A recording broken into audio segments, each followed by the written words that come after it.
जय श्री कृष्ण दोस्तों। आज की वीडियो में हम लोग जानेंगे ऋषि पंचमी का व्रत कैसे किया जाता है, ये व्रत क्यों किया जाता है, व्रत में पूजा हम किस प्रकार से करेंगे, इस व्रत में क्या खाना चाहिए क्या नहीं, यानी कि ऋषि पंचमी व्रत से संबंधित संपूर्ण जानकारी आज की वीडियो में आपको मिलेगी। तो वीडियो को अंत तक जरूर से देखें। देखिए, भाद्रपद माह के शुक्ल पक्ष में आने वाली पंचमी को ऋषि पंचमी के रूप में मनाया जाता है। महिलाओं के कुछ दिन ऐसे होते हैं जिसे अशुद्धि की अवस्था मानी जाती है, अशुद्धि के दिन माने जाते हैं, यानी रजोधर्म के कारण इस टाइम पर महिलाएं पूजा पाठ आदि नहीं कर सकती। इस समय पर जो भी गलतियां हो जाती हैं, त्रुटियां हो जाती हैं, उनकी क्षमा याचना के लिए ऋषि पंचमी का व्रत पूजन किया जाता है। महिलाएं ये व्रत करती हैं। इस दिन सप्तऋषियों का पूजन किया जाता है। तो मिट्टी से यहाँ पर हमें सप्तऋषि बना लेना है। देखिए, आप चाहें तो सुपारी से भी सप्तऋषि बना सकते हैं या मिट्टी से हमें सप्तऋषि बनाना है। कौन कौन से सप्तऋषि होते हैं? देखिए, हमें अरुंधति माता, तो यहाँ पर मैंने पिंडी स्वरूप में ऋषि बना ली है और जो गोल गोल बनाया वो माता अरुंधति है। तो आइए जान लेते हैं ऋषियों के नाम। देखिए, यहाँ पर कश्यप ऋषि, अत्रि ऋषि, भारद्वाज ऋषि, विश्वामित्र ऋषि, जमदग्नि ऋषि, वशिष्ठ ऋषि और गौतम ऋषि, ये 7 ऋषियों को हमें पूजन करनी होती है। साथ में अरुंधति माता भी हमें बिठाना होता है। अब इन सब के साथ ही देखिए, हमने मिट्टी से ये सारे ऋषियों को बना लिया है। आप देखिए, एक पात्र ले सकते हैं, उस पर आप चाहे तो ये पूजन चौकी पर भी कर सकते हैं या फिर थाली रख करके उस पर भी कर सकते हैं। तो मैंने थाली के ऊपर केले के पत्ते को रख दिया है। अब यहाँ पर हम पूजन शुरू करेंगे। तो सबसे पहले हम यहाँ पर जो मिट्टी से हमने पिंडी स्वरूप में सप्तऋषि बनाई है, उनको हमें यहाँ पर विराजमान कर लेना है। तो यहाँ पर हमने जितने भी सप्तऋषि है सबको एक एक करके, देखिए केले का पत्ता जो है ना बहुत ही ज्यादा शुद्ध माना जाता है, तो उसके ऊपर हमने सप्तऋषियों को विराजमान कर दिया। साथ ही हमने जो अरुंधति माता है उनको भी विराजमान कर दिया। अब गणेश जी को सुमरे बिना कोई कार्य नहीं होता, तो जिनकी पूजन आप घर पर करते हैं उस गणेश जी को भी आपको यहाँ पर विराजमान कर लेना, थाली में ही विराजमान कर सकते हैं। अब हमें यहाँ पर एक देसी घी का दीपक प्रज्वलित करना है।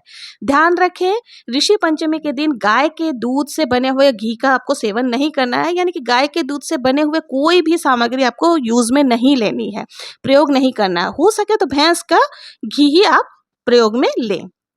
इनके साथ ही देखिए, आज के दिन जो है ना, ऋषि पंचमी के पूजन के दिन गाय के दूध से बनी हुई कोई भी चीजों का सेवन नहीं किया जाता, हल से जुती हुई किसी भी चीजों का सेवन नहीं किया जाता। अब हाथ जोड़ करके हम लोगों को व्रत का संकल्प ले लेना है कि हे प्रभु, आज मैं आपके निमित्त यह व्रत पूजन कर रही हूँ, आप मेरी पूजा को स्वीकार करें। अशुद्धि काल में जो भी मुझसे गलतियां त्रुटियां हुई है उनके लिए मुझे क्षमा करें। ऐसा संकल्प करने के बाद हमें पूजा जो है शुरू करनी है। तो सबसे पहले हमें एक कलश में जल ले लेना है। जल के छींटे लगाकर भाव रूप में हमें सभी को स्नान करा देना है। यहाँ पर जितने भी हमने सप्तऋषियों को बिठाया, गणेश जी को, सभी को हमें भावपूर्ण स्नान करा देना है। अब देखिए, यहाँ पर माता अरुंधति को हम रोली से तिलक करेंगे और बाकी जितने भी, और गणेश जी को भी रोली से हमें तिलक करनी है। बाकी जितने भी सप्तऋषि है उनको हमें चंदन से तिलक करना है। तो सबसे पहले हमने यहाँ पे भावपूर्ण स्नान कराने के बाद अब माता अरुंधति और गणेश जी को रोली से तिलक कर लेंगे और बाकी सभी को हमने चंदन से यहाँ तिलक लगा दिया है। तिलक लगाने के पश्चात देखिए, इसमें अक्षत नहीं समर्पित की जाती, क्योंकि पहले ही मैंने बताया कि गाय यानी कि हल से जुती हुई किसी भी सामान का, किसी भी सामग्री का प्रयोग हमें नहीं करना है। तो यहाँ पर हम सबको तिलक लगा दिए हैं। अब हमें वस्त्र स्वरूप कलावा समर्पित करनी है। तो आप देखिए, माता अरुंधति को अगर आपके पास चुनरी है तो आप चुनरी भी समर्पित कर सकते हैं। तो यहाँ पर सप्तऋषियों को मैंने वस्तु स्वरूप कलावा समर्पित कर दिया है। अगर आपके पास जनेऊ है तो आप जनेऊ भी समर्पित कर सकते हैं।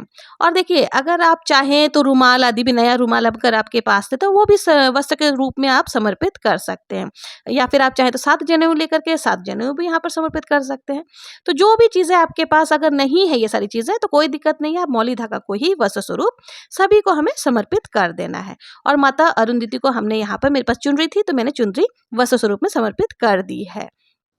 देखिए, अगर आपको पुष्प मिल जाते हैं तो यहाँ पर हमें पुष्प भी समर्पित करना है, और यदि पुष्प नहीं मिलते हैं तो कोई दिक्कत नहीं है, बिना फूलों के भी आप पूजन कर सकते हैं। तो यहाँ पर मुझे हजारी का फूल मिल गया था तो मैंने यहाँ पर समर्पित कर दिए हैं।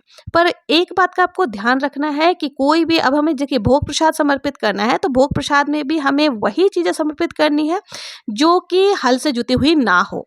तो यहाँ पर मैं पंचमेवे का भोग लगा रही हूँ, साथ ही फलों का भोग, यानी कि मेवे आदि जो भी फल होते हैं, कोई सा भी फल का भोग, केला हो गए या फिर सेब हो गए, जो भी फल हो गए वो सब आप समर्पित कर सकते हैं, लेकिन ध्यान रखें हल से जुता हुआ नहीं होना चाहिए। इस पूजन में मैंने पहले ही बताया चावल का प्रयोग भी नहीं किया जाता है। तो यहाँ पर हमने पंचमेवा का भोग लगा दिया है और साथ ही हमने जो है फलों का भोग लगा दिया है। इसके साथ ही यथासंभव दक्षिणा आप जरूर से समर्पित करें। दक्षिणा जो है पूजा में रही कमियों को पूर्ण करती है।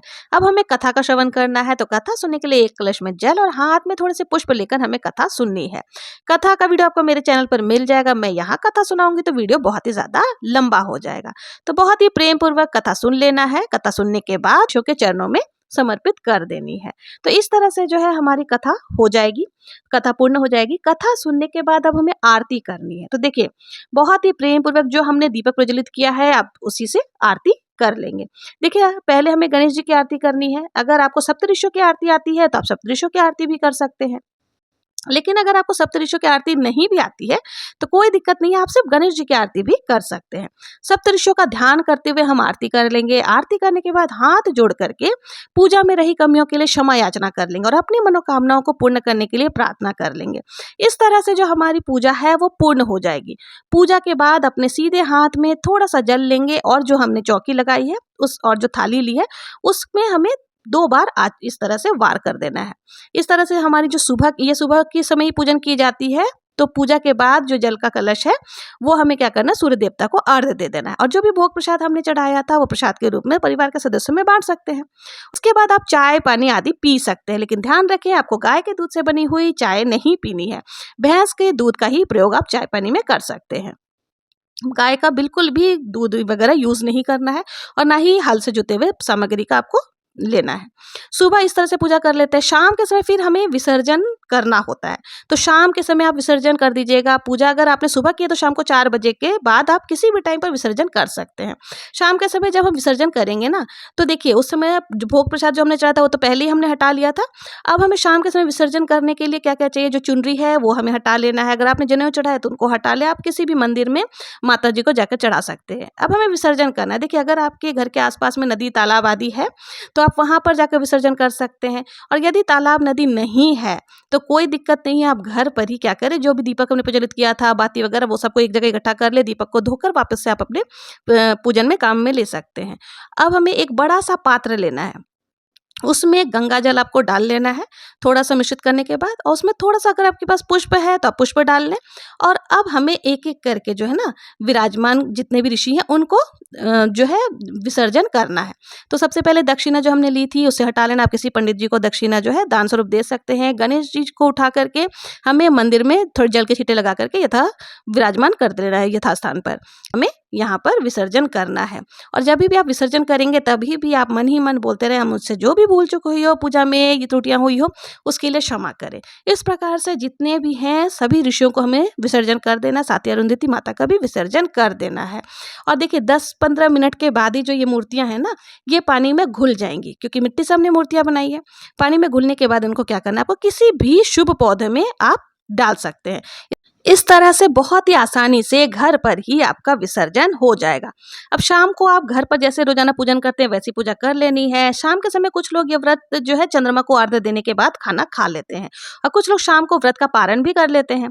आप जैसा चाहें वैसा कर सकते हैं। शाम को आप चाहें तो चंद्रमा को अर्घ्य देने के बाद व्रत का पारण कर सकते हैं, और कई लोग जो है ना अगले दिन व्रत का पारण करते हैं। तो आपको जो सुविधाजनक लगे वो आप कर सकते हैं, अपनी क्षमता के हिसाब से आपको करना है। अगर आप रह सकते हैं दूसरे दिन तक तो आप पारण दूसरे दिन करें, और यदि आपकी शारीरिक क्षमता सही नहीं है, आप नहीं कर सकते हैं, तो अपने देखिए शारीरिक सामर्थ्य के अनुसार ही आपको ये व्रत पूजन करना है।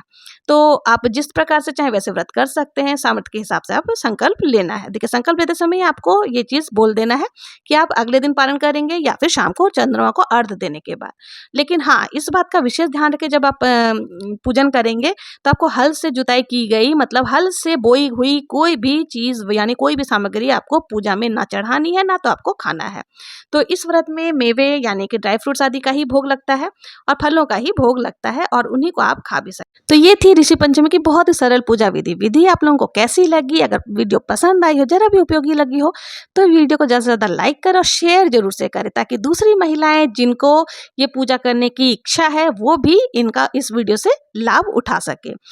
चलिए मिलते हैं नेक्स्ट वीडियो में किसी और पूजा विधि के साथ। तब तक के लिए जय श्री कृष्ण।